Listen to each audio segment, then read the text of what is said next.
record on this. Because if you happen to miss, it's nice if we have a recording for you to look at. So that's why we do that.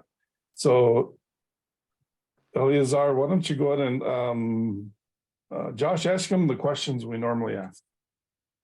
So Eleazar, do you want to just let everyone know your name, where you're from, what do you do for work, and how did you hear about Giving University and what made you want to join?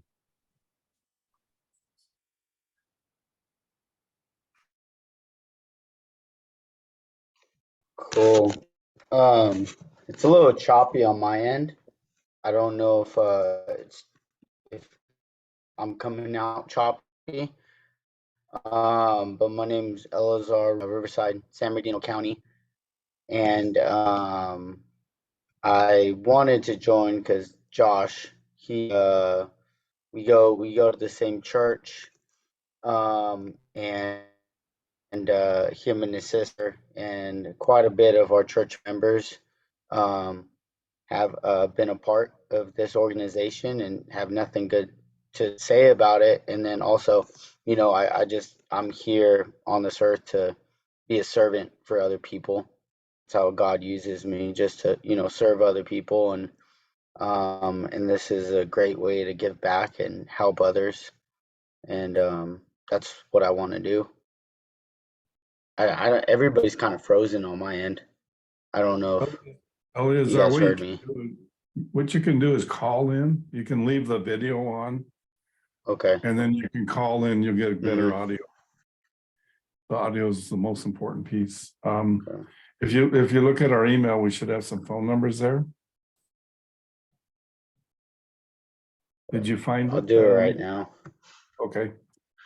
Well, good to have you. Thanks so much for coming in. Eleazar, what do you do for work, really quick, if your audio is still working? Can you guys hear me? Yeah. Yes, we can. I'm a general aid contractor.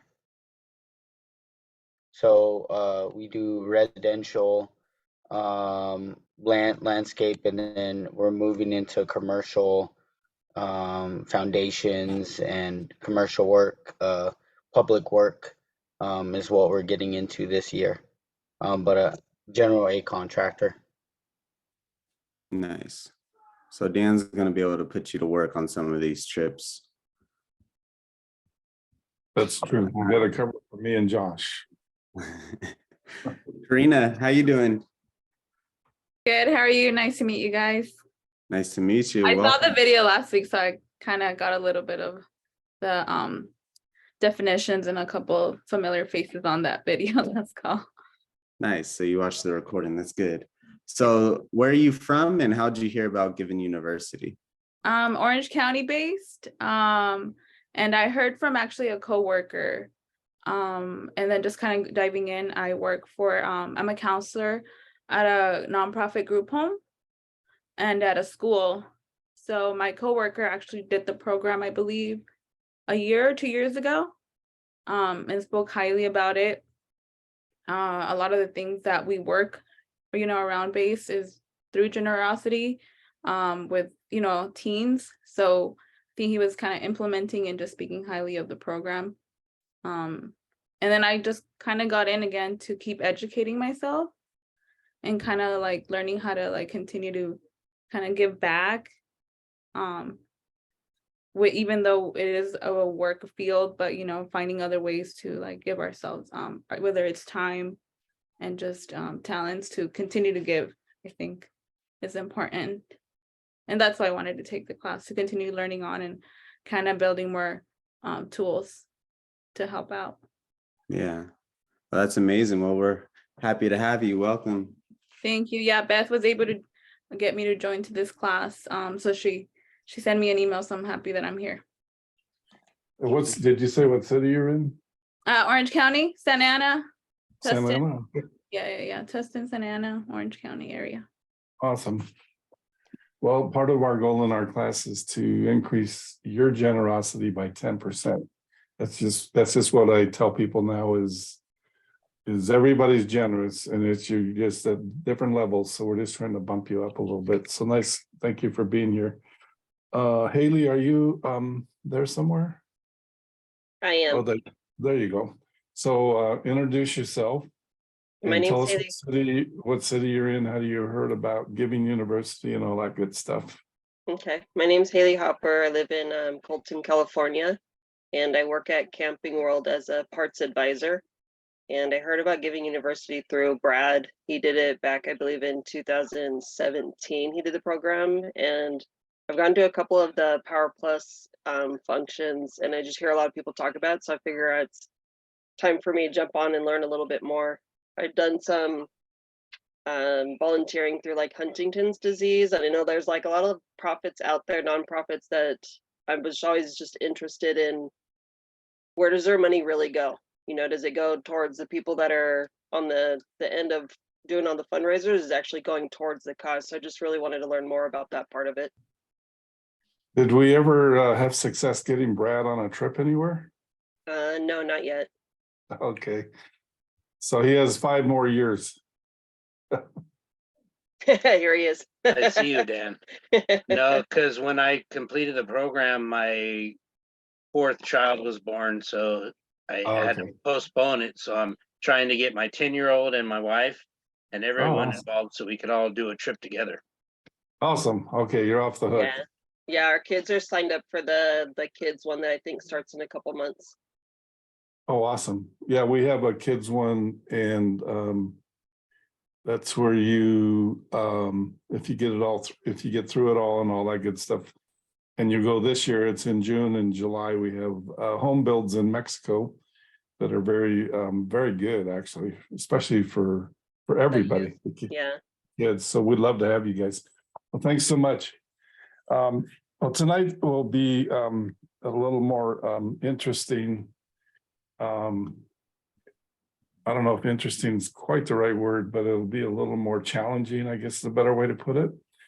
And because it'll have a little bit more to do with the finances and the tax returns and really helping you understand how to dig down a little bit to see if a nonprofit is really a good nonprofit, if it's a mediocre nonprofit, if it's a not a very good nonprofit. So we'll be spending some time with that. Did you guys all take some time and print out these little forms that I wanted you to print out? Hopefully. And the thing to do is to keep some of these printouts around for the next couple of weeks, because they help you as we talk about these nonprofits and as we look at the tax returns. There's certain lines you look for, and there's certain either percentages that you look for on the lines to see how we score a nonprofit, and we kind of try to educate you so you're a little more up to speed on, you know, is a nonprofit a good nonprofit or not a good nonprofit. So let me share my screen. Josh, did you have any comments to start? I'll just be blatantly honest with you guys. This is the hardest week to push through because it is all about numbers and looking at tax returns and a lot of information. But I would just encourage you guys, because this is honestly the most important class. This is how to find out the difference between knowing if a nonprofit is legitimate or if there could be some potential red flags to a nonprofit. So I personally find it a lot interesting, actually, and I'm in finances, so I like it. But I just want to encourage you guys, take this class serious, because this one is, I would say, the most like beneficial for you to be able to navigate a nonprofit and if it's legitimate or not. Okay, so if I can get my thing to do this. Okay, here we go. So this is, we're in section 4. We did 3 sections last week, and it's called Investigating Nonprofits. That's the email. I double checked the email list, and you should all be on the email list. So make sure you check your junk folder if you don't see the email. But I looked at everybody's email, and you should be good. If you're on Facebook, if you don't mind joining the Giving University group, if you're on Instagram, same thing. We'd like to have you on there. We kind of we put stuff we're doing, stuff we're thinking about, results of trips, trips coming up, all kinds of different things on there, just so if we get so busy, we don't communicate as effectively as we could. You have a place to get another little bit of information. Also, during our class, I try to give you guys a lot of information on what we're doing coming up, so you have an idea of what we're doing, of things that you could be involved with as far as a trip, a service trip, or a big trip. And then I asked if you printed out your copies, and everybody raised their hand and said yes, they did exactly as I asked. So maybe one of you missed, but let's ask a question, and Josh, you can see the people a little better than I can. Based on the homework that we gave you last week, which people in need are you most passionate about, or do you have the highest interest in? And let's start with Maggie. Maggie, what do you have a certain group of people that you were had the most passion or interest in? Well, the most passion and interest that I have would be with kids. Unfortunately, I didn't get any of the emails, so I'll have to check my junk and see, because that would be one of the questions. So I didn't print out any of the forms because I was looking for emails, but I didn't get anything. So, but for me, it's kids that I'm really passionate about. Okay. Oh, cool. And I'll double check my group email and double check one more time. Okay, Your thank you. Your email is bushelsoffunevents@gmail.com. That's what I have. Okay. Okay. So you like the kids, and awesome. Somebody else, maybe Haley, since you're new, we get to pick on you a little more. What would you say are a group of people you have the most interest in maybe helping out a little bit?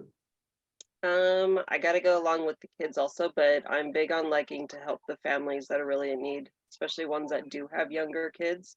Having kids of my own, you know, it's that mama bear in me.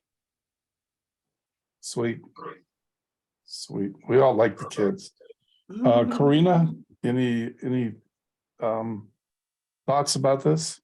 Yeah, I have a little bit of both, like foster youth, especially like the teenagers, those transitioning like out of the foster system or being in the foster system. I think once they hit 18, it's really tough for them to continue on, no longer receiving or having some sort of help because of the age. So definitely like foster youth, teens, and transition youth. And does your group work with foster kids? Yes. Yeah, we actually have babies till about 7 years old, and then 7 through 12, and then 12 or 13 through 18.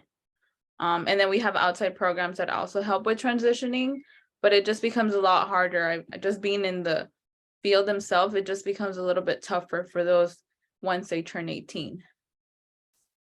Super. One of the things that's a little side note, and we're doing a Mexico trip in a couple of weeks, and Josh is one of our leaders on the trip. And one of our really cool pieces, there's a lot of really great pieces on the two big places we're stopping at. But on the first place, the thing that I'm really excited about is we're doing a kind of a brown grape breaking on a transition house. Like you're speaking of, once they get to be 18, it's the same kind of, it's kind of the same thing in Mexico, except it's more orphan targeted. But the orphanage we work at, the gentleman that started the orphanage has been kind of watching his kids grow up, and once they hit 18, they're not allowed to stay in an orphanage anymore legally. And so one of our projects there is to kind of do some of the starting steps on a transition home that that orphanage is building in the town that's right by the orphanage. And it'll be a house for 24 transition kids. And so it's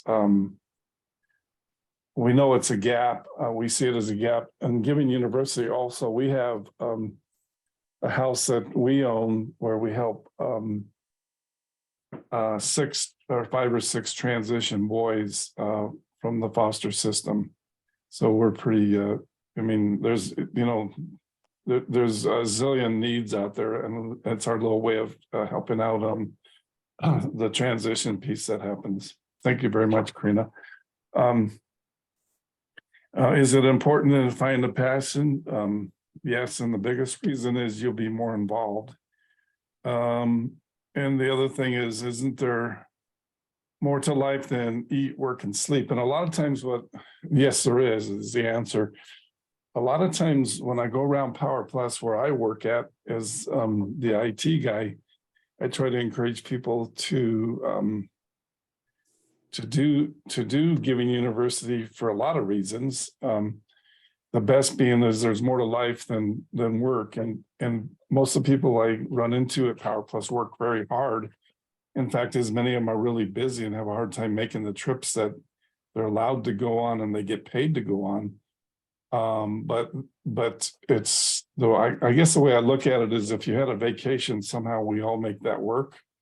And so I just try to encourage them to treat your Giving University service time or overseas trip as something like maybe the same seriousness you give to a vacation.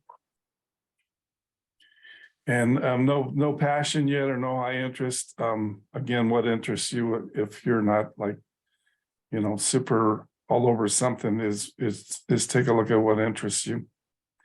We're going to look at a couple things, and there's some terms. 501c3 is the government regulation that defines a nonprofit status, and it's different than churches.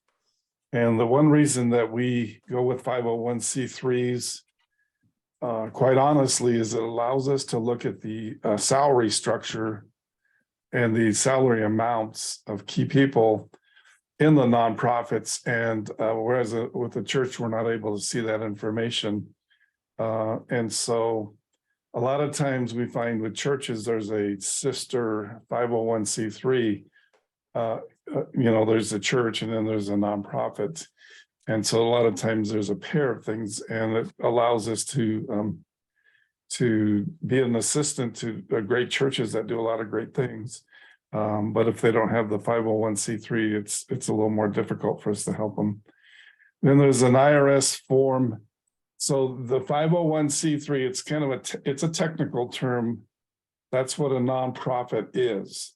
A legal nonprofit is called a 501c3. And the form that they fill out every year, the tax return form, is a IRS form 990. Now, most of us are doing our taxes or starting to think about it, so we don't end up going to jail. So it's the same thing with the nonprofits. It's the annual form that they submit to the IRS, and those forms are available to the public. So we can see as donors what's going on. If we have an interest, we can see a lot of what the story is on a nonprofit and seeing it from kind of the financial piece. NGO is a non-government organization. It's more of an international term. And it's kind of means the same thing as 501c3. When you go overseas, you don't hear 501c3 term used very much, but you hear the term NGO used a lot. There's also a lot of good things going on, and there's a lot of abuse that goes on in both the nonprofit world. And so you'll see some of it. We'll expose a little bit of it. Anybody can answer this for me? Can a nonprofit make money? And Josh, call on somebody. I only see 4 or 5 on my screen. Maybe. Let's go with Marco, since you were late. We're gonna pick on you. I don't think they're making money, but they gotta at least pay for people is working with the organization. I'm not sure. Okay. So you're saying there's a way they have to do something to get money to pay people. Anybody else? my understanding is that they make money, but it is to be used in the charity that they are leading, the one that they work for, right? I'm not Okay. sure. We'll get to the answer here pretty quick. But yeah, that's the correct, they can make money kind of like profit. But it has to be, they have to make money doing what they're supposed to be doing. Whatever their statement of mission is, or what they state, what they do on their tax return. They can quote, make money. Basically, it has to be what they do. It can spend less than it brings in. That's usually what's called profit in a profit organization, is the difference between the money that's brought in and the money that's spent and sent out. And can a nonprofit pay employees? Yes, it can. So what makes it a nonprofit is all the money it spends must be in line with its purpose. And there's a lot of ways that get stretched a little bit to, to where it shouldn't be. I think I sent you guys in my email last week, Tom Brady's nonprofit. Did anybody remember that? Anybody read my emails? I didn't get it. What did it say? I know we all love Tom Brady, but what did it say? Anybody remember? Dan, I didn't get the emails this week either. Okay. Dan, this is Jason. I didn't get it either. Okay, here's the deal. Send me your email, via email. So I know you didn't get my email. If you weren't on my list last week, you may not have got it. Basically, the point was that the Tom Brady Foundation was giving out less than 1% of what it was taken in and using as a nonprofit. So basically, 99% of the money didn't go anywhere except to probably the Bradys. So that's a lot of abuse. And let me move this thing. So if you didn't get an email from whatever that email address is I showed you, please send me an email so I can double check everything. And why do we have nonprofits in the United States? Let me see if I can move this thing. It's because we use the tax, we use our taxes to manipulate behavior, to encourage and discourage behavior or manipulate behavior. For example, there's rules in the tax code where if you buy a house, you get a lot of write-offs. And so the behavior they're trying to encourage there is to buy houses as people to buy houses. And so the nonprofits, the money that's donated to them, people can write off the money, so that encourages behavior to be generous, in quotes, to give nonprofits money, and your benefit. One of the benefits is you get to write that off on your. If you have $1,000, or let's just say you make $10,000 a year and you give $100, you can take $100 off your taxable income. So there's a mortgage interest to encourage home ownership, and there's charitable donation deductions to ensure giving. Since nonprofits can't spend on things outside of its purpose, it should give you confidence that your donation won't be wasted. And that's one thing we try to do in here is give you the tools that you're confident that they do what that they say they're doing. Okay, so here's a question. If you know the answer already because you've been in somehow a class or something, let the other people answer this question. But Josh, see what a couple of people think how many there are. So Alicia, how many tax exempt organizations do you think there are in the US? You saw my face. That was a teacher move. Oh my gosh, probably so many. I would say, I don't know, 300,000. 300,000. Okay. Hannah, how much do you guess? I was gonna base my answer off whatever Alicia said because I have no idea. Yeah, I was thinking honestly in the low thousands somewhere, but I don't know. Okay. So throw out a number out there. You want to go with low thousands? Yeah, 4,000. 4,000. All right. Jason, you want to throw a number out there?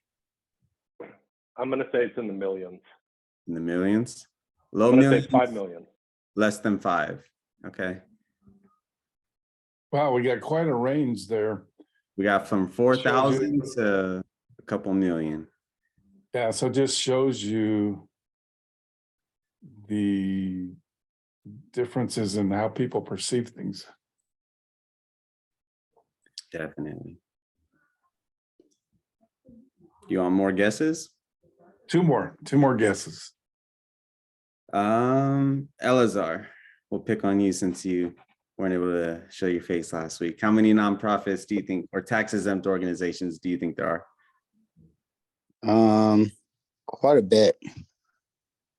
I don't know. I honestly, I don't know the number, and everybody's in the thousands and millions. So I'm gonna say in the hundreds. Hundreds. All right. Okay, so we got thousands, hundreds, millions. I know the answer. Billions. Marco Yeah. got an answer for us. Yeah, Did you look it up? How did you get your answer, Marco? yeah. Let's just look it up right now. Oh, Don't you're say it cheating. then. All right, tell us what number you looked up. It says 1.5 millions. There you go. It's 1.6 million, I think. And when I first took the class, I was stunned. I don't know, Josh, if you were, but I go, wow, that's a lot. Yeah, it's more than I thought it was. I think Jason got the closest to his guess. I think I guessed a couple 100,000. I said like 200,000 or 300,000 when I guessed. Yeah. So there's a 1.6 million, and I think in our country, what do we have, 3 million or 300 million people? So there's a nonprofit, one for every 200 people approximately. 1.6 million. Now, most of you like to be generous, and it's going to be hard for you to give money to all of them, but you can give it a try. It won't be much. But anyway, the reason we go through this exercise is so you can narrow it down to one or maybe two that you can give them a small grant for. Now, you do have the right to review the 990 tax form from any nonprofit.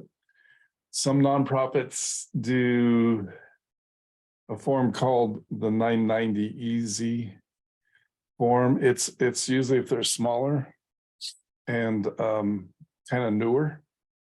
And we didn't used to allow many grant applications for the 990 Easy, but we made it a little bit easier with a new analysis form.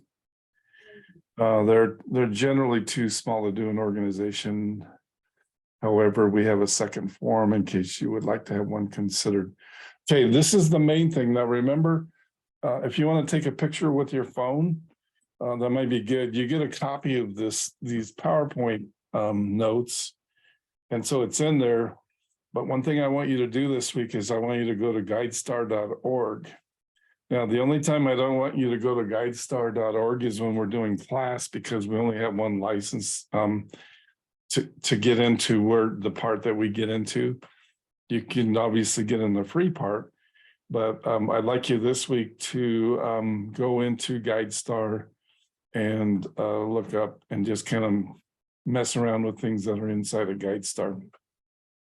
And that's the username and that's the password. So if you can take a picture or write it down, that'd be a little bit of a shortcut for you. And if you want to even take a look tonight after class, might be something that's kind of of interest. Now, the organizations, the nonprofits do not have to give their information to GuideStar. It's just GuideStar is if a nonprofit is serious about what they're doing. For the most part, they register and turn in the information to GuideStar, so it's easier for people to find out and get the tax returns that they maybe want to look at. Dan, So really there you quick, go. what Yeah, email go do you want everyone to send an email to you to? And I'll put it in the chat. Oh, for me, you mean? Yeah, the one that you said you wanted everyone to send you an email. Daniel? It's my Gmail one, daniel.dyk Okay. at gmail.com. If you're not getting the emails, what I will do is I'll double check and make sure that you're on our group email list. And also, if you go back to the beginning, if you search, let me see if I can go back to the beginning. If you search by the, if you search by that email name, it should show up in your email, even if it's in junk, or you can search it. You can search your folders using that email address. It's GU Sun for Sunday, GUSUN March, MARCH 2023 at guemail.org. So if you can take a picture of that, you can search and see if it's in there. So we'll skip back down to where we were. Okay, here we go. So basically, when you go to GuideStar, the sign-in is up there. And again, there's the username and password. And the place you want to go to is sometimes kind of hidden. It's down to the show forms 990 because that's really what we're trying to get to. And then this is the form that you printed out. And I color coded it. The one on the web's not color coded. I color coded it to try to color code the tax return to so you could kind of see where you're supposed to be looking for our form here. So our form has 6 categories. We put the page number on there for you, and we also put the line numbers. And then we do our scoring on the right. And for example, on B, that's the easiest one to maybe get a number on, is we count how many people on page 7 and 8 make over $170,000 a year. And if there's more than 3, the nonprofit only gets 1 point. If there's less than 2, the nonprofit gets 3 points. And so we give it more value by having less people being highly paid. And so that's what this form is all about, is we try to help, we make it so you, when you're done with class and 6 months from now, when you want to give away that big bonus money that you got and give some of it away, you can go in and take a look and see, how a nonprofit looks. Basically, our rules are this, and they're kind of loose a little bit. Because there's 1.5 million, what we're trying to do is find somebody that is between 200,000 a year in income and 60 million a year. That's kind of our ballpark. If you find somebody that's really great at 70 million a year or 80 million, we'll probably we'll take a look at it. If it's 200,000 or less, or we'll probably take a look at it also. But those are kind of just gives you an idea what we're looking for. And I got to show you a tax return so you know what we're doing here. So part 1, page 1, and this is the summary of page 1, is we're looking at line 9 and we're comparing it to line 12. And so let me see if I got one here. So there we go. The first page on a tax return would have line 9, which is called program service revenue. And then the bigger number is line 12. Because we add everything up. So we look at line 9, line 12, and we get a percent or a decimal equivalent. And that's how we get the number. So on this example, this is page 1 of a 990 form. The line 9 is 16 million and line 12 is 17 million, and it equals 0.95 or 95%. And so what we consider, one of the considerations we're taking a look at here is if it's more than 70%, then the nonprofit is mostly reliant on sales, maybe fundraisers, things like that. And it's not really relying so much on donations. And so that's a number that when we took a look at it financially, we just figured that was kind of the break point. So this organization that we have here is 95% or 0.95. And so they would get, I think they would get 1 point. Here's another organization. That line 9 is 284,000. So it's very low, 2% of the big number. And so they get very little revenue from charging customers.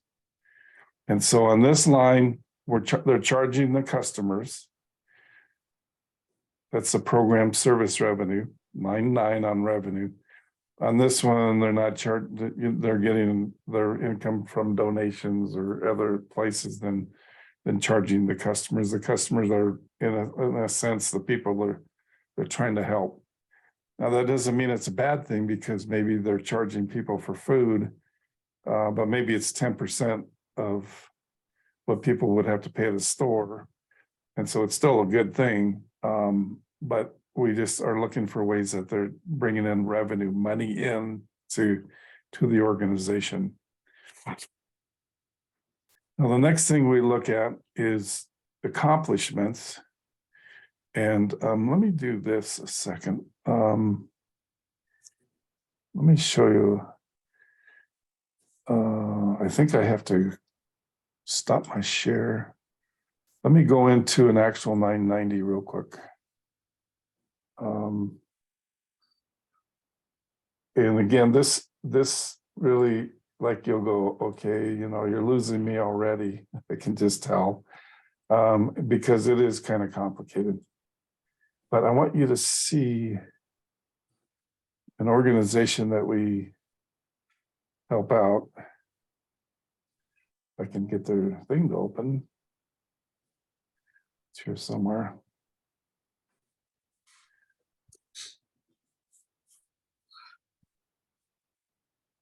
There we go. So let me go back to sharing.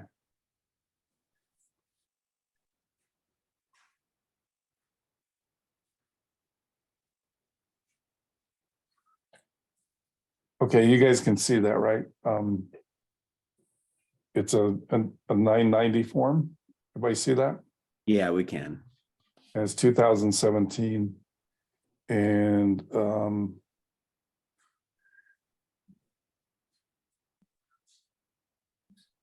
do you see me scrolling or not scrolling? Yeah, we can see you scrolling. You can see it. Okay, I got two screens, so I can't tell which is showing. So this is a organization that is in Santa Ana, and this is their 990. Now the 990s are on that website, and what you do is you download them on a computer. So you have a PDF, and a PDF is just another way of seeing a document. And so that way you can scroll through a document without having to print everything out. But if you can notice on here, I say, you can see I got my little color thing here. And I make a little note here is you divide line 9 by line 12. So Line 9 was 197,000. And line 12 was 1.8 million, and it's like 10% or 9%, I think, something like that. So I wanted you to see a real tax return, so you can kind of get an idea of what we got going on here. Now the next page down, and I'll go back to my notes here in a second, is this tells. If they fill out the tax return and they care about how they're filling it out, I guess is a way to put it, they'll put here what they do. And so like Royal Kids works in conjunction with local service agencies and other nonprofits in providing a safe environment to mentor at-risk foster children through the venue of summer camps and mentoring clubs and other activities. And so this is kind of what they do. And sometimes inside of 4A, you'll see they may put, we help 2,000 kids. And so it gives you, if they have a number in there like that, you can kind of get a number on how much it costs per kid for what they do. And if you're comparing two different nonprofits, it gives you a way at least to make a comparison that way.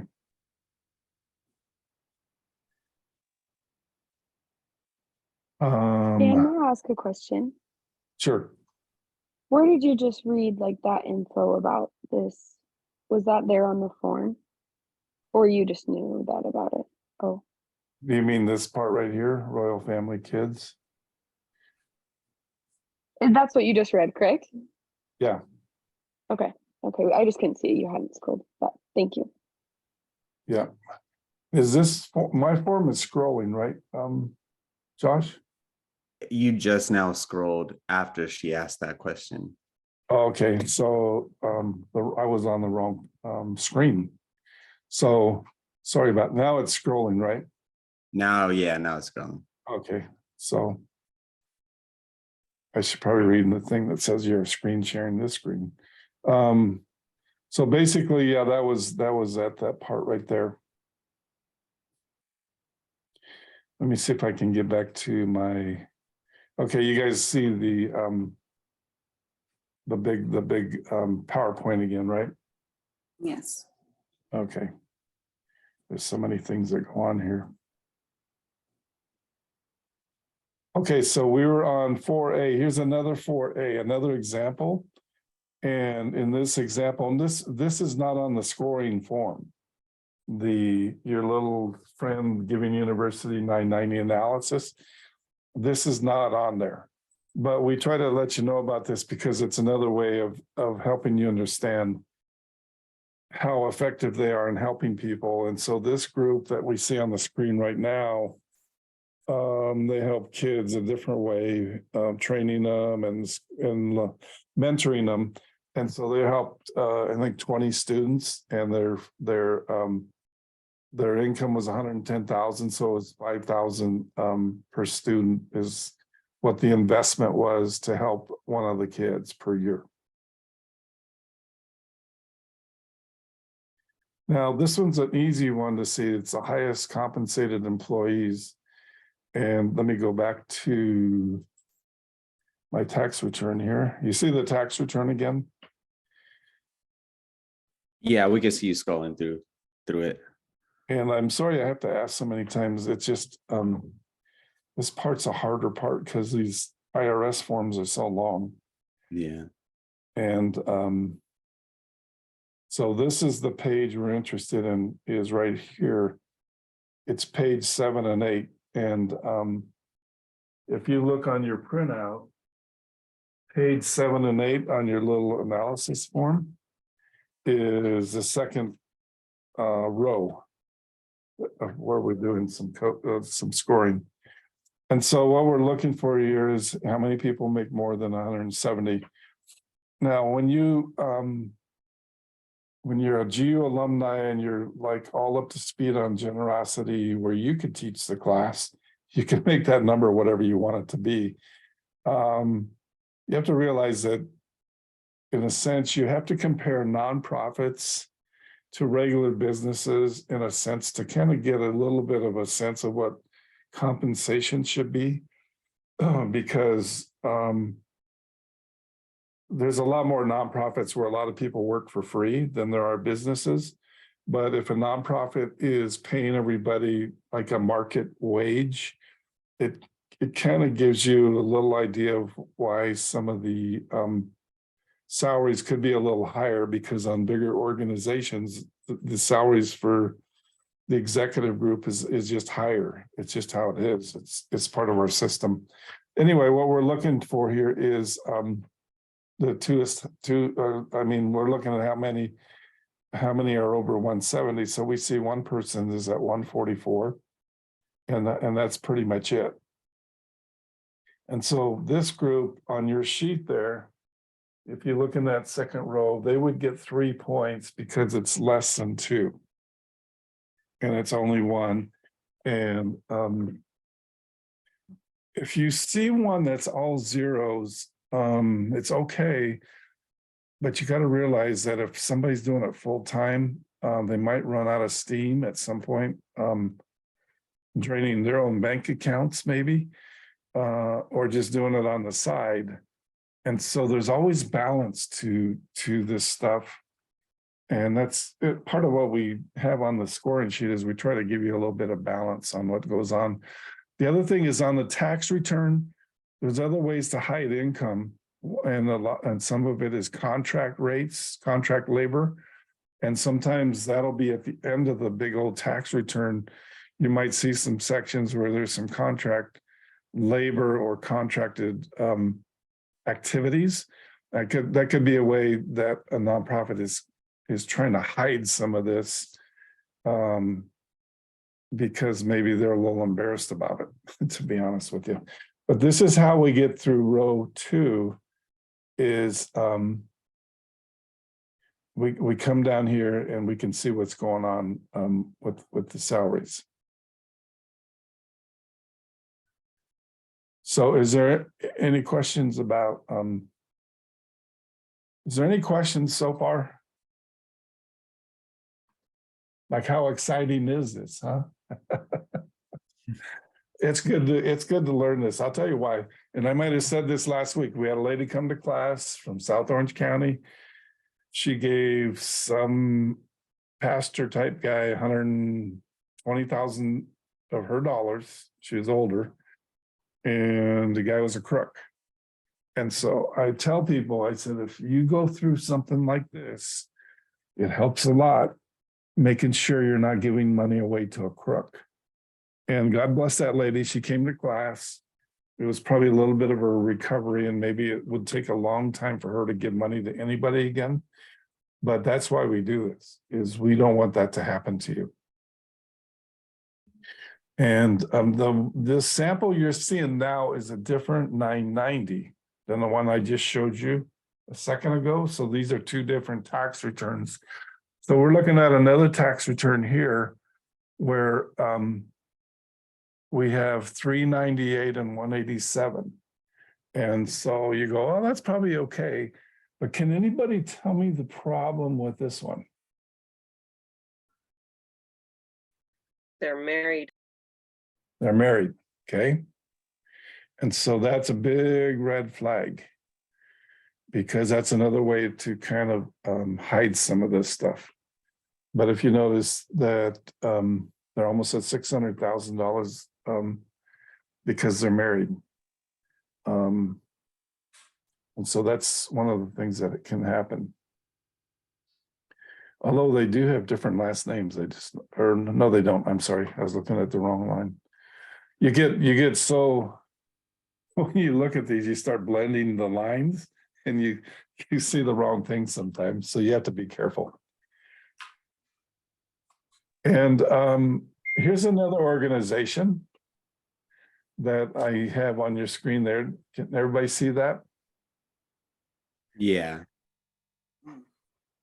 And so there's some numbers there that are pretty healthy, pretty substantial.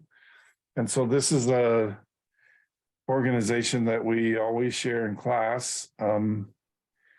Not because we're trying to talk bad about them, but we just want to make sure you know, and you have an understanding of what's going on. So we looked at this one page and then we looked at the next page. Here was page 2 of that same organization. So going back to this page, anybody want to give me a guess on who this is? Red Cross. Red Cross. Now, how did you know that? It's on my printout that I got from Beth. Oh, it is. Okay. It's that same one you got right there, but it's the very small and top line. So I'm like, who is that? So I just looked a little bit closer and I saw Red Cross. Okay. So yeah, if you notice on my screen there, you can see it at the top. I have it highlighted in yellow. It's the Red Cross. Now, the Red Cross is everywhere. I mean, whenever there's a disaster, you know, it's Red Cross is the #1 thing you see. And so Mr. Bray, you guys all saw his video. He's the founder of Giving University. He's not real keen on us giving money to Red Cross, so we don't. But what I tell people and what I tell Mr. Bray also is you know, when there's a disaster, like there was a disaster 2 days ago in Mississippi, was it? Maybe it was yesterday. There was, I think, some tornadoes where 24 people were killed just a day or 2 days ago. And the Red Cross is a lot of times the first one there. So they do a lot of really good work. The Red Cross is probably pretty well represented in Turkey and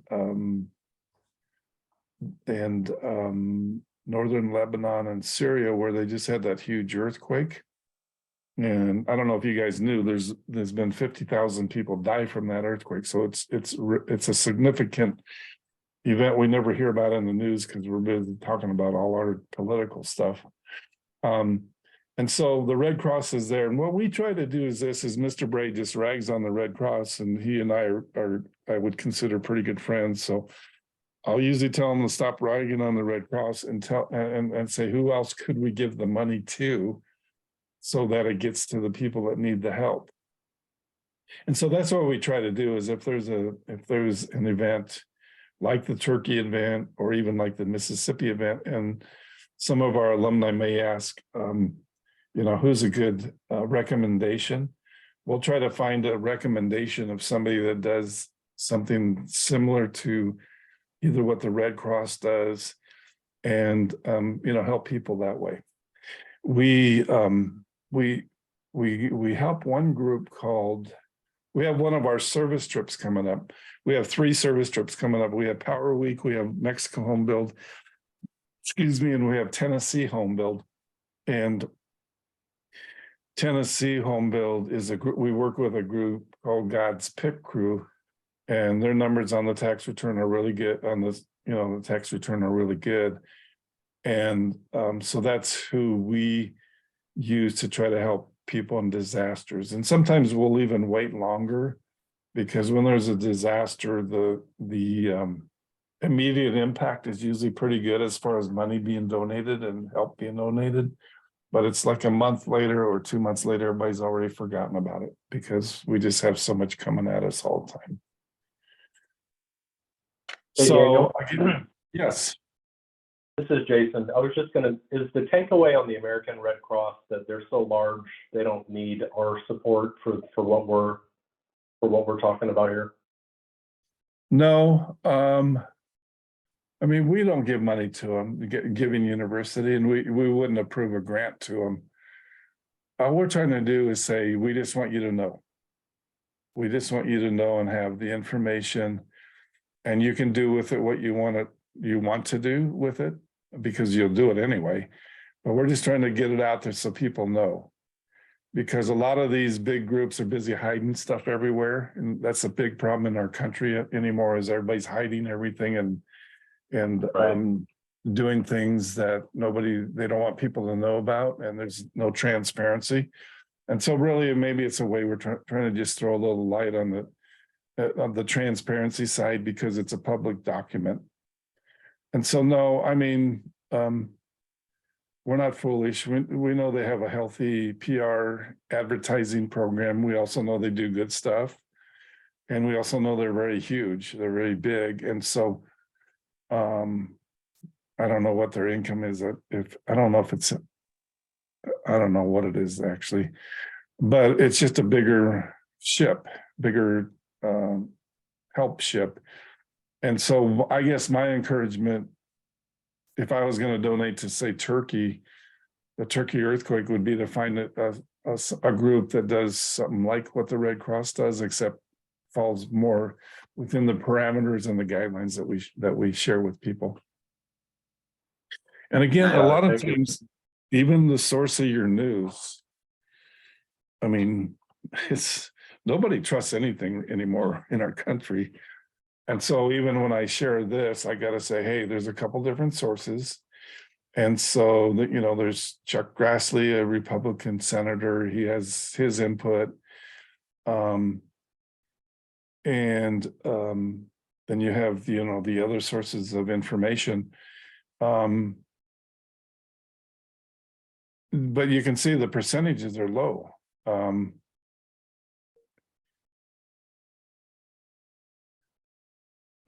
Well, if you look on this screen I got in front of you, it says 25% was spent on fundraising and management. And so that's pretty high, because on our score sheet that you have in front of you, we suggest 10% is a good number. And so they're really amped up on the fundraising and management side. And I think the Red Cross is saying they only do 9%. And so basically the way you figure it out is you pull the tax return like we're doing now, and you figure out what the percentage is. And so anyway, I'm just encouraging you to not be so jaded that you don't trust anybody, but just realize there's different things that different people say. And maybe the way I try to determine if something is true or not is if there's like 3 sources I trust that give me basically the same information. Because there's a lot of one-off stuff out there. There's always an example of something terrible for everybody. And one-offs are just part of life. And I get crazy when in management of a company, a lot of times we take a one-off situation and then we make rules and laws. And our government is so famous now for one-off things in safety, just for an example, that they'll go and make a whole bunch of laws on a one-off situation, and then it kills a whole nother something else because it's based on a one-off. So it's a little bit of my, just a little bit of, you know, part of what I think.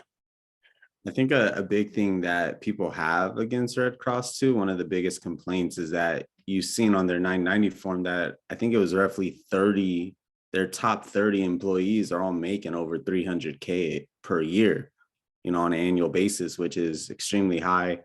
So the argument could come into, well, if it's a nonprofit, it looks like they're very profitable if you're one of the higher up executives in this organization.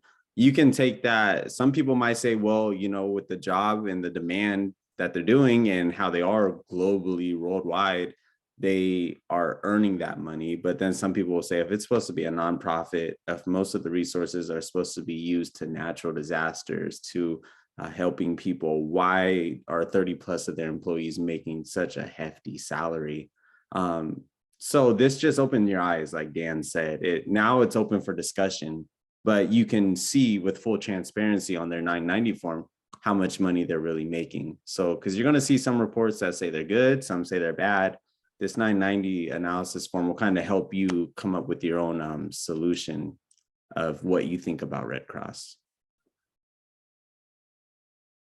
And also, there's a lot of fraud that goes on in NGOs. I'll just be honest with you. Like our border situation, I don't mean to get political. Maybe I am a little bit, so I apologize. But one thing that happens with some of those NGOs down at the border is they get a whole bunch of money from the government, because the government can fund NGOs all over the place. And then those NGOs fly people, drive people, give them food. Now, you know, we're sometimes caught, because we want to always help people and be generous to people, But on the other hand, we want to have laws in our countries, and every country has laws and have laws that people live by or change the laws. But there's just a lot of ways that that kind of stuff happens.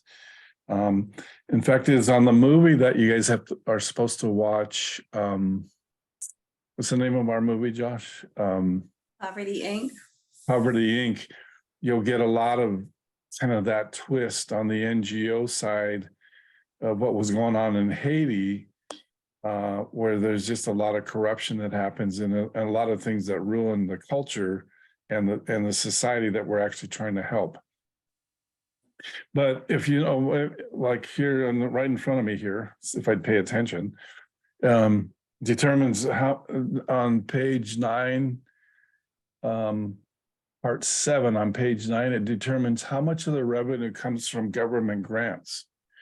And so on your sheet, it's the 3rd row down, because the government is in the business of funding a lot of this stuff. And we could argue maybe all day long on if they should or shouldn't be doing that, but that's what they're doing anyway. And so what we do is we take a look at how much of the revenue comes from the government for a couple reasons. The second line down, organizations primarily funded by the government may still do great things, but their reliance on the government is a risk. And the reason it's a risk is because when the politics change, let's say it goes from Democrat to Republican, Republican to Democrat, there's a lot of times when funding gets cut 100%. It may be funded in one administration and it may be cut 100% in the next. And then what that does to that nonprofit is once they're cut to 0, it's like, well, it pretty much, closes them down. And so that's why we take a look at that number to see how much of it is coming from the government. Divide the number on line 1E by the number on 1H, is it more than 60%? So basically on page, whatever I said it was, let me go back. Page 9 on a tax return, we look at 1E and 1H. And if you can notice on this nonprofit I put up here, they're getting $5.6 million from government grants. So the government's in the business of putting money out there. Let's not kid ourselves. And then this organization only gets $1.5 million from all the other income that it generates. So it's getting a healthy amount from the government. It's getting 78% of its income from the government grants. That doesn't mean the government can't be granting money to good stuff. For example, my daughter has 2 foster kids, and I think somebody in here is working with a group that helps foster kids.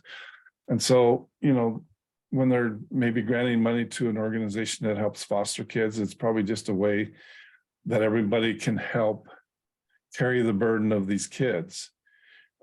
Especially if you're a person that believes in pro-life. Well, it's nice that we believe that way, but then we still have all the kids and all the other things that come along with it. And so maybe a healthy way, or a somewhat healthy way, is for a grant to go to a foster group that can help take care of the kids. Now, I know the government also gives families funding for their kids, but anyway, it's just an example of how that works. And if you notice on your 3rd row, we divide line 1E by 1H, and these guys were 78%, and that would give them 2 points. Does everybody know why I said 2 points? It's because it's less than 80% and greater than 60%, which equals 2. Hopefully you can follow that on your sheet. And if you didn't print your sheets out, you need to be printing those sheets out for me. Then part 9, page 10 is functional expenses. This is this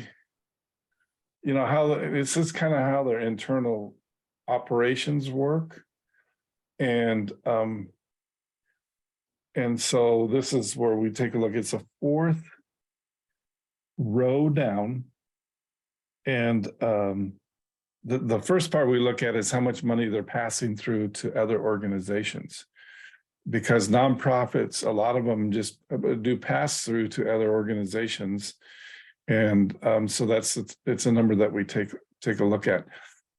Our thinking is if it is high, the organization is primarily just giving funds to other organizations and making overhead to do so.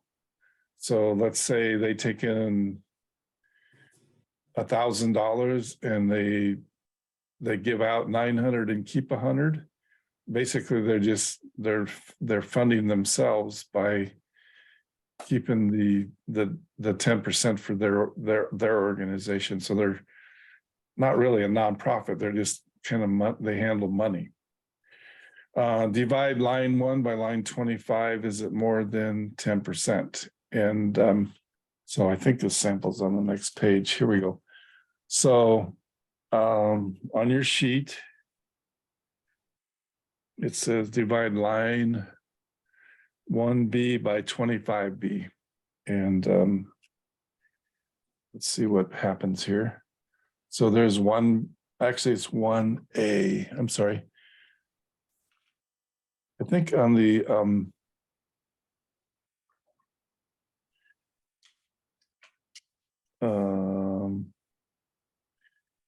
I think on my slide here, I'm off a column. They actually happen to be pretty close to the same number. But my arrow should be to the right a little bit. So it's 1B is 2.3 million. And then 25B is I can't read it, 8 million or something like that. And so that's what we're looking at as 4%. So it's actually it's 50 million, I'm sorry.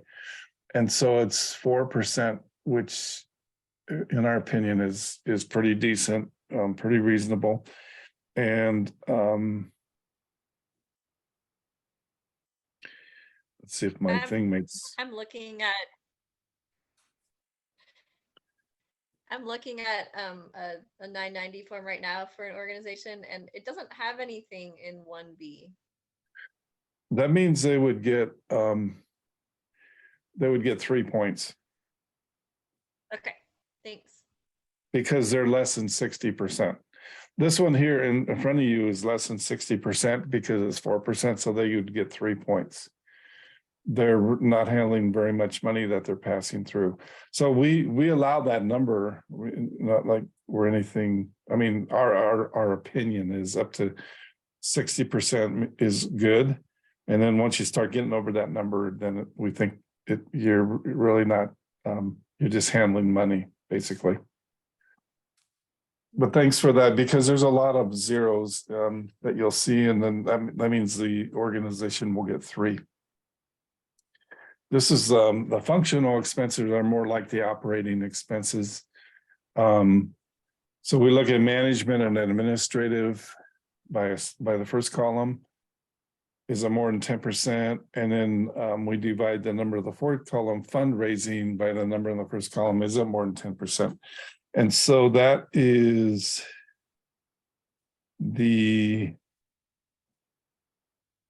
that's row 5, the 5th row down, and the 6th row down. Okay. And so looks like I probably did my arrows right this time.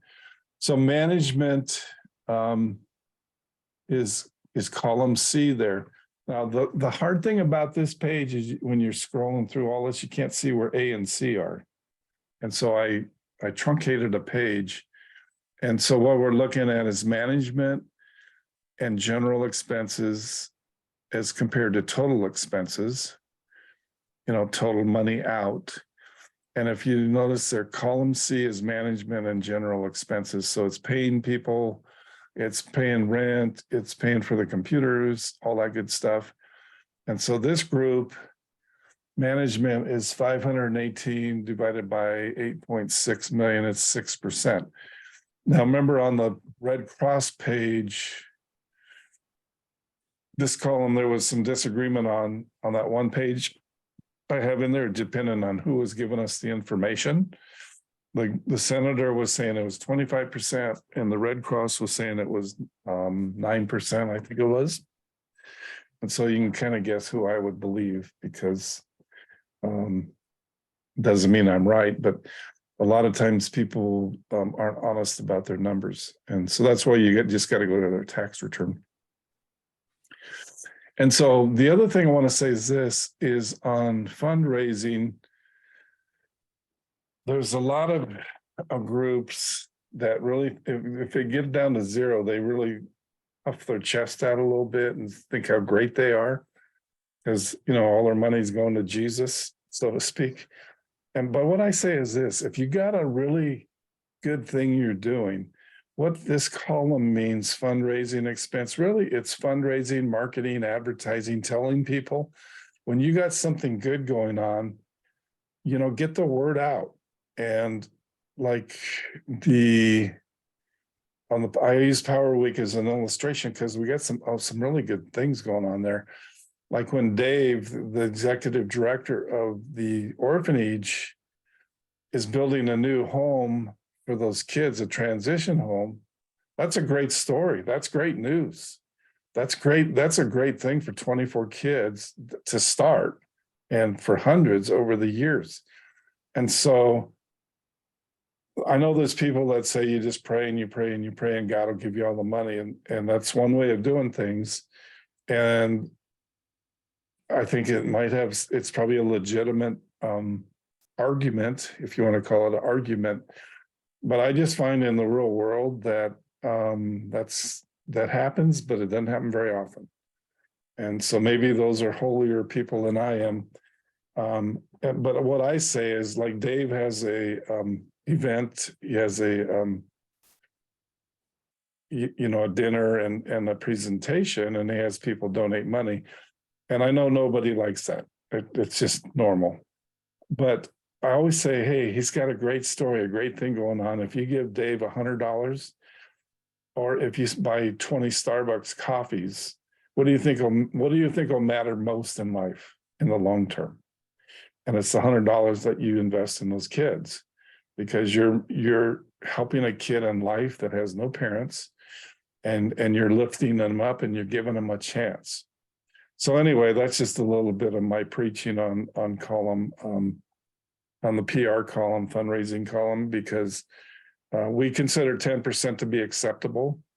If you look on your bottom row there, less than 10% is 3 points, and more than 15% is 1 point. And so, things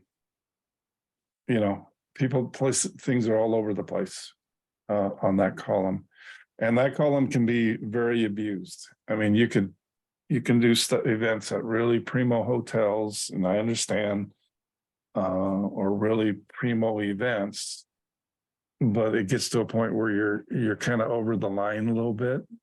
And so you just got to be careful with that. So if you go down all 6 of those columns, and you guys will come up with a lot of groups that'll have 16 to 18 points.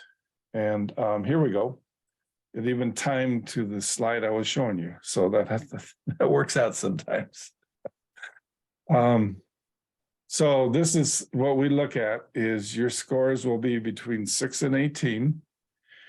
And your organization, if they score less than 15, it's got about a 0% chance of getting approved. If you're 15, but we have people that turn in 12s once in a while, and I say, okay, it's up to you, but start looking for a second one. If you're 15 and 16, it's not likely to be approved, but what you can do is get a little more research and give a little bit of a paragraph or two and give that to the board. Say, this is why they scored low. I think they're legit. This is why I think they're legit.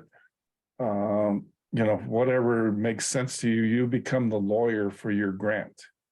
And I don't know if you guys all know it. You all get to turn in a grant request, and you get to share it with the class. And You get to request that from Giving University, and on your behalf, if we approve it, we give you the check to take to the organization. So you can, I have people all the time not going to Giving University. I'm just an advocate for it so much. I said the very least you can do is get $1,000 for somebody. I had the morning guys down in San Diego, Escondido, griping about the homeless situation in San Diego. And I told one guy, because he was griping about it, I said, hey, I got some good news here today. You can get $1,000 for a group that'll help the homeless people down there. And I said, it's not going to fix the total problem, but at least it's a contribution to helping on the problem. The guy never took the class. A lot of people just gripe a little bit. But I said, you can make a difference. I said, you can take 7 classes and get $1,000 to help somebody. And if you want to look at it really in a raw way, but I said, that's where we love having you guys help us give away the money. And so that's kind of the deal. I'm going to try to do one with you because I'm committed to being done in about 10 minutes. So a low score doesn't mean the organization is bad, like the Red Cross. Many organizations do great work, but are not run as well as they could be. Sometimes a low score just means they don't rely on donations. And if your organization scores low, there may be a story that explains it. And that's what I was saying. You may really believe in something, and we've approved ones where the numbers are a little low. But if there's a good explanation or a good reason, we're happy to listen. You'll do a document on your grant presentation. It's a document that's in all the documents that you get. It's also on the student page of our website. You describe the organization, its purposes, and what it does, and you can usually get this also off the web page of the organization. Is this organization having an impact? And really, that's really key in what we're looking at. And describe the impact, review the 990s and discuss your findings. Have you been involved with the organization in the past, and how do you expect to be involved in the future? So if you're in this class and you've never been involved with a nonprofit before, GuideStar is a good way to find nonprofits because you can do a search by city, a search by zip code, a search by what they do. There's just all kinds of different ways you can search. And in your city, there's hundreds of organizations often that you can take a look at and hopefully pick one that really resonates with your heart or your passion or your interest, and you can, make a small grant request for them. Obviously, our goal is for you to long-term be more generous. And if you find one you really like, we encourage you to monthly stay in touch with them, monthly or quarterly, maybe donate some money to them, monthly or quarterly. Go help them. Go help them out. Go be with them. If you don't have funds, then just go help them do stuff. I do IT stuff for my company, and I'm always looking for IT guys to help with some of the organizations that we help. And it's not always easy. It should be easier. Let's just put it that way. And a little bit of GU board stuff. What right do we have to say that one is better than the other? Like, who are we? We believe that some have more impact. Reviewing GU board members apply the rules we've discussed, plus any personal knowledge to vote for or against the grants. At times, the group that reviews your grant will come back asking for more information. And I'll probably let you guys look this one up yourselves. It's a CNN, I think it's a CNN report on cancer thing that was very fraudulent. Local. It's got to be within 100 miles of where you live. hopefully 50 miles or somewhere you can go see it. Doesn't mean you have to. We'd like to help local people. I know we want to help the world. We kind of help the world with our trips. For example, this year, we're going to Taiwan, Cuba, Cambodia, maybe Kenya, Nigeria. So we do help the world that way. And that's obviously outside the scope of 100 miles from where any of us live.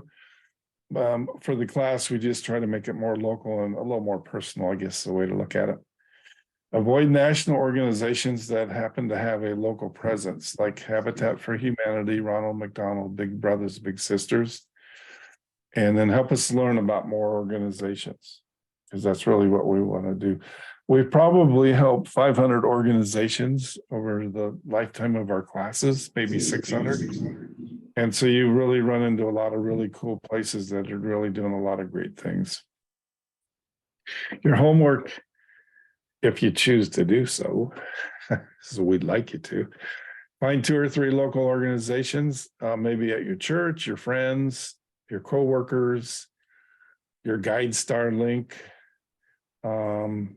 Find 2 or 3 maybe that kind of line up with a lot of you said kids. So there's a lot of them there that help kids. Come prepared to propose an organization that you want to assess. So maybe next week, give me a couple ideas, or Josh, a couple ideas. Pairing up, it's fine. Sometimes people do that, but if it's 2 of you that aren't married, or for example, just give us $2,000 worth of organizations, basically 2 different ones. And then there's the scam link right, or video right there. And let me go back to, let's do one. I want to do one with you guys. So you guys get your sheets out. And let me find one really quick, and let's see if we can stumble through it.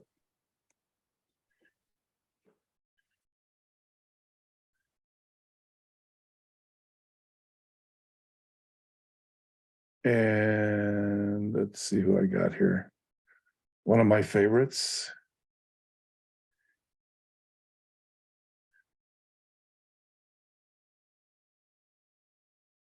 If I can find it. There we go. Okay, so let me show you this one. Oh, there's some chats in here. I missed them. Yes, let me go backwards here. Most of them won't have 2020 in there. You can go back a couple years, that's fine.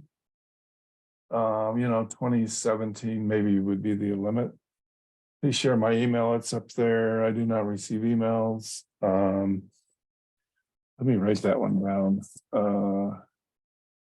So Margaret was having trouble with emails, and Black Robe. Alicia was having trouble with emails.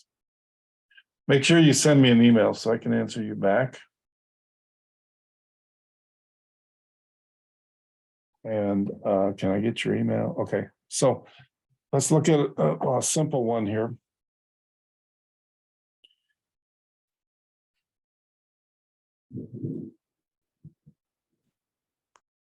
Okay, so you see it right there. It's moving down. It's called a Walk on Water. This is one of my favorite ones. It's an organization that, if you look in here, its purpose is to provide water therapy through guided surf instructions to special needs kids. And they use surfing as a tool to help the kids. And that's why I like it. I'm not a surfer, but I'd like to think I'm a surfer. The purpose of the organization is to provide water therapy. Basically what they do is they'll take a day once every 60 days and they'll go out in the water in the kind of where they surf, and they'll go hold the special needs kids in the water. If they can surf or boogie board or something, they'll do that with them. And so they take the kids for about a day, and kind of give the parents or the guardians a break from having to watch the child for the whole day. But most times the people are so just so blown away, they just kind of stay and watch it all.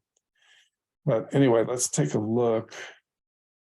So what do I look for on the first row? Somebody speak up. Program service revenue. Right here. So it's 0 divided by 212 total revenue. So somebody tell me how many points.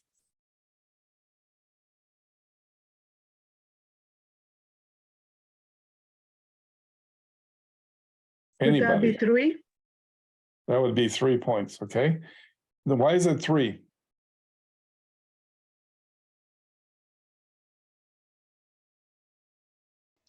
Less than 60%.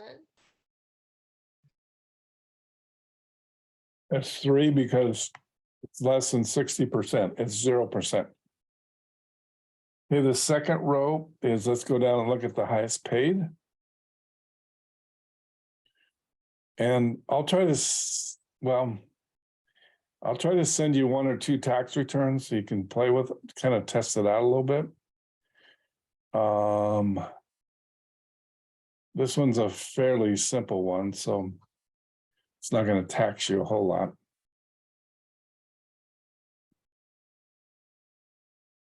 Okay, here's the compensation. It's 0. So how many points is that?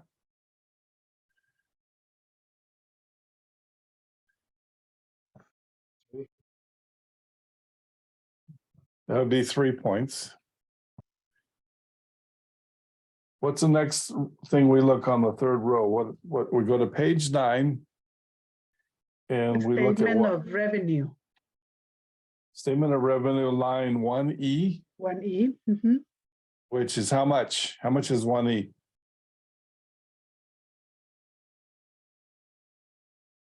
Zero. Zero. And we look by 1H and so it's 0 divided by 1H. So how many points do they get? 3 points. 3 points, right? Mhm. Then next we go to page 10. Page 10, this is page 10, and we look at 1B, what is it, 1B? Let me turn up my light here. 1B is 0 and 25B, which is way down here. It's 98,000, so they get 3 points.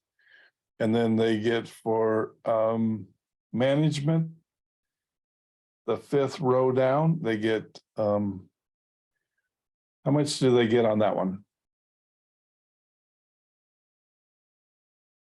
I'm on page 10, line 25C, the 5th row down. What would they score here?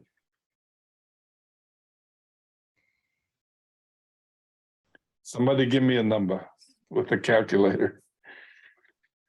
You'll also need a calculator just to give you a clue.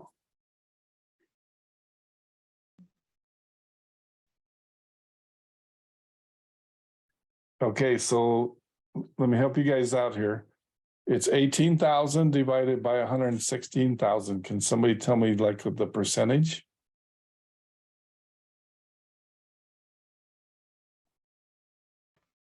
I think it's 16%. 16%. So how much would they score here? 2, 1.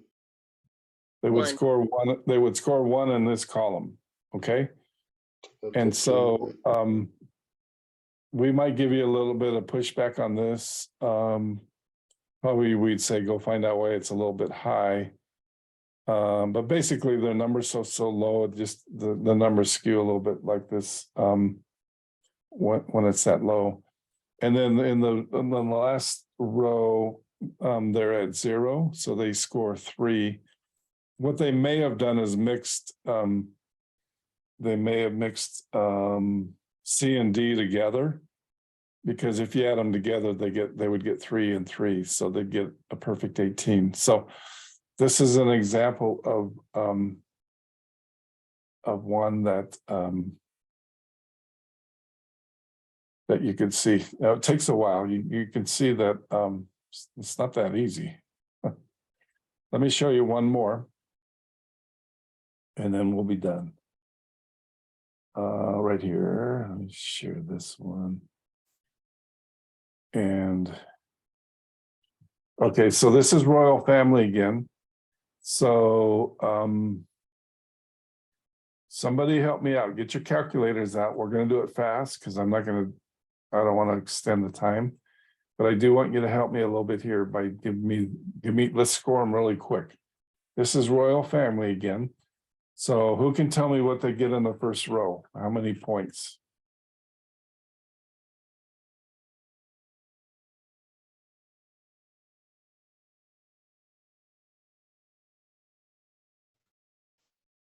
They get Anybody? 3. They get 3. What's their decimal scoring? It's about 11%. 11%. Okay, so they get 3 because they're under 60%. And going down to the second row. And remember, if you don't have your sheets printed out, bring them next week because it's just way easier. Second row is page 7 and 8.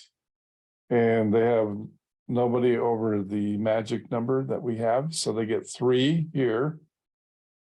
And then on this page, we're on the third row, we look at 1E, which is blank. And what's the score when it's blank like that?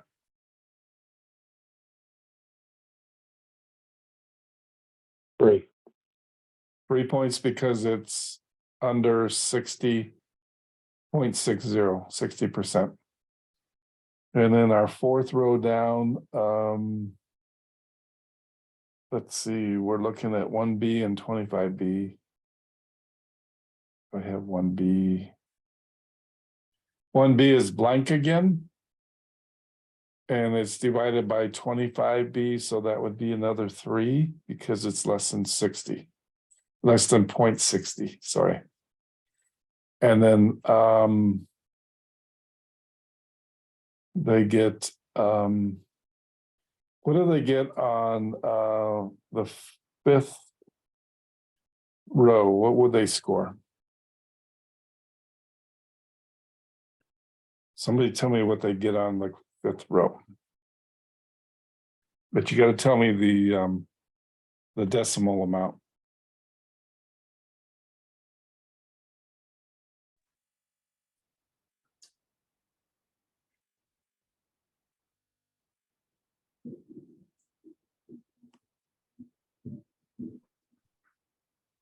So on the fifth row, it's 71,000 divided 1.8 million. Somebody tell me what's the decimal on that? 0.04. 0.04, and what would they score? A 3. 3, okay. So 10% would be like 180,000. So sometimes you can go do a little quicker that way. And then for the last row, what do they get?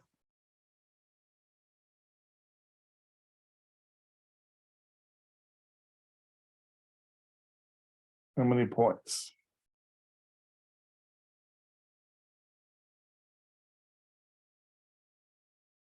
Anybody? Is it 1?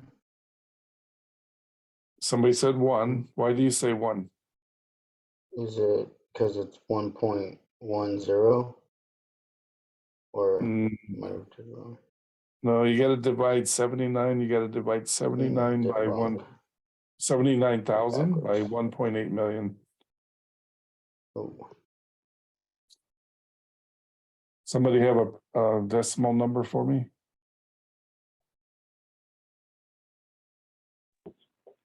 I got 4.3%. So you got 0.43 or 0.043. Okay, so it would be three, it would be three. 10% would be 180,000, anything under 10%, they get 3 points. So I'll send you this one because it's marked up and you can kind of go through it because I know it takes a while. I just know it does. But the only way you get better is you practice and you write it out, you look at the line on the screen, and you just have to take your time and figure it out. And try to understand, you know, why we take a look at it. Okay, any questions? It's a lot. I know it's a lot. Any feedback? Let's go around the circle. Haley, what do you think? It's a little shocker on how much they actually could make on just their income alone. Like looking at the Red Cross one, they could have done a lot more for the people if they didn't pay themselves so much, because that's a lot of money. Okay, so we shocked you. That's good. We're always trying to do a little shock therapy in here. Karina, what do you think? I think it's just like a refresher, like you said, even though it's like nonprofits, like there's still some profitable, and just keeping in mind that like their missions are aligned with, you know, the profits and the church, you know, being actually generous. And looking at the numbers, obviously it's so much different than when you're in the field as well, too, you know? Right. That was interesting too. This is kind of the technical side, not the human side so much. Yeah. But the technical side becomes very important also. Eliezer, what do you think? What'd you get? It just opened my eyes up to a nonprofit because, like, to be honest, before this, like, I wasn't familiar with nonprofit like at all. But like, Right. I just see the business aspect because I'm in business myself, and it's going back to Red Cross. I look at it, what's their impact that they're doing, and you know how much they're doing and how spread out they are and how far. So I get the opposite of what Haley's thoughts are on that because of how big they are. I don't know what their top ranking, you know, how, you know, what they are actually doing to run an organization that massive. You know, I don't, you know, but they're doing a lot for the nation, for the world, you know. So I'm kind of on the other side of that, you know, for something for that much impact, you know, there are going to be high level executives that have to be in leadership roles to manage everybody else under them, you know. So you know, that it's just kind of opened my eyes to the structure of a nonprofit and how massive it could be. It's a business. It's a business, you know, Okay. as long as they're keeping their impact, you know, like significant. Okay. Yeah, those are So my maybe thoughts. something on the Red Cross might be some of our other rows to see how they do. And maybe one thing you could do is take out the row on the incomes because it's kind of a shocker sometimes. So you can see how they score on the other 5 rows. Might be a good exercise for you. Just to see, you know, if it plays out. Because our numbers should be good scaled. And I realize because we said in here 60 million was the top end of nonprofits we want you to look at. So I think what you could do, and it would be a good exercise, is go on GuideStar and just take a look at Red Cross. See how the rest of the rows scale out. Okie dokie. So that's it for now. We'll keep, you know, start working on who you want to take a look at. Take a look at maybe watching that video that we have for you and filling out the form. And, you know, practice with a couple of these just for fun, because it takes a while. I teach this and it's hard for me to still navigate through. I don't know, Josh does really good, but Josh way smarter than I am. Josh, any comments? No, Let me- I like how it does lead to open discussion. For example, like how Haley has her thoughts on Red Cross and then Elazar has his thoughts on Red Cross. That's what these 990 analysis forms do for you, is they show you the cold hard facts and then allow you to make your own opinion based off what you see. So it's just good research to do. But any organization you're interested in donating to, being a part of, you see how fast Dan just went through that 990 form at the end. That example took us 5 minutes as a group to go through it. Really quick and easy to go through it and be able to verify if a nonprofit is legitimate or not and where their resources are going to. So really good information. And once you guys do it for your own organization, like Dan said, Given University is going to hand you guys a $1,000 grant to go take and donate to the nonprofit of your choice if they meet the requirements. And that's just a huge blessing. It's just amazing to be able to do that. So start brainstorming which nonprofits interest you. If you don't know, okay, what's your passion? Is your passion children? Okay, find some local nonprofits who are impacting the children in your community. Do some 990 analysis forms on them. And then whichever one you like the most that's having the biggest impact, submit your 990 on them, and you can potentially get a $1,000 grant to go donate to them. Before I leave, let me double check the attendance. Is David Mower here? Is, I don't think Chris Officer's here. Trey Scranton, are you here? These are some guys that wanted to be on Power Week, but they gotta come to class. Trey Scranton, how about Joshua Duncan? And Martin Brittenham? Okay, so everybody else is here, so. All right, thanks for being here. See you next week. Thank Bye, you. Dan, everybody. You got Bye. it. Let me stop the Thanks. record.